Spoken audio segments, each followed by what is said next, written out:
গোটা জাতি গত 2-3 দিন যাবৎ আমরা রামিসার ঘটনার কারণে সকলেই আমরা অত্যন্ত বেদনাবিধুর হয়ে আছি।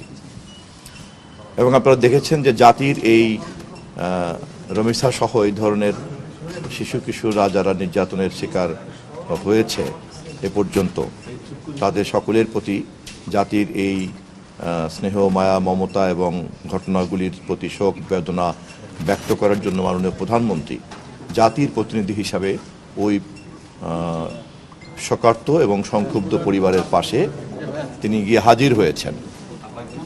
এবং আপনারা এটাও খেয়াল করেছেন যে দেশের প্রচলিত আইনের মধ্যে সবচেয়ে দ্রুততম সময়ের মধ্যে এই অপরাধীকে সাজার আওতায় আনার জন্য সরকার সব ধরনের ব্যবস্থা গ্রহণ করেছে। এবং সরকারের পক্ষ থেকে সংশ্লিষ্ট সকলকে, বিশেষ করে সাংবাদিক ভাইদেরকেও ধন্যবাদ জানাই যে আপনারা সরকারের এই উদ্যোগ এবং জনগণের মধ্যে যে এই বিষয়ে ক্ষোভ আছে এটাকে আপনারা যেভাবে জনমত তৈরি করে তুলছেন, আপনাদের জনমতের উপরে ভর করেই আমরা আরও বেশি কার্যকরী আইন তৈরি করতে পারবো, যাতে সমাজ থেকে এই ধরনের অপরাধকে আমরা নির্মূল করতে পারি। বিভিন্ন গ্রাম এলাকায় যে নিবন্ধনহীন মাদ্রাসা বা স্কুল তৈরি হচ্ছে, এগুলোর বিষয়ে কোনো পদক্ষেপ নেবেন কিনা শিক্ষা ব্যবস্থাকে?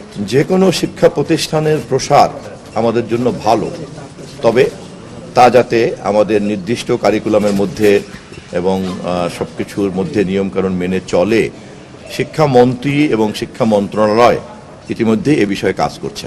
ধন্যবাদ। একটা প্রশ্ন স্যার, গতকালকে নাসিরউদ্দিন পাটোয়ারির উপর হামলা হয়েছে এবং তিনি মামলা করার জন্য থানায় গিয়েছেন, দীর্ঘ সময় মামলা নেয়নি, পরবর্তীতে থানায়ও হামলা হয়েছে। যে আলোচনাটা হচ্ছে যে মত প্রকাশ করার জন্য কিংবা সরকারের সমালোচনা করার জন্যই তার উপর হামলাটা হয়েছে। এই যে মত প্রকাশের স্বাধীনতার ক্ষেত্রে এক ধরনের এটা প্রতিবন্ধকতা মনে হচ্ছে, কেন এত থানায় এত মামলা নিতে এত দেরি করলো কেন?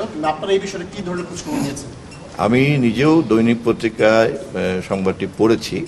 বিষয়টি সম্পর্কে আমার কাছে কোনো পরিষ্কার তথ্য এখনো আসেনি, এবং এ বিষয়ে সংশ্লিষ্ট মন্ত্রী, স্বরাষ্ট্রমন্ত্রী ইতিমধ্যেই কথা বলেছেন, বাকি কথাও তিনি বলবেন।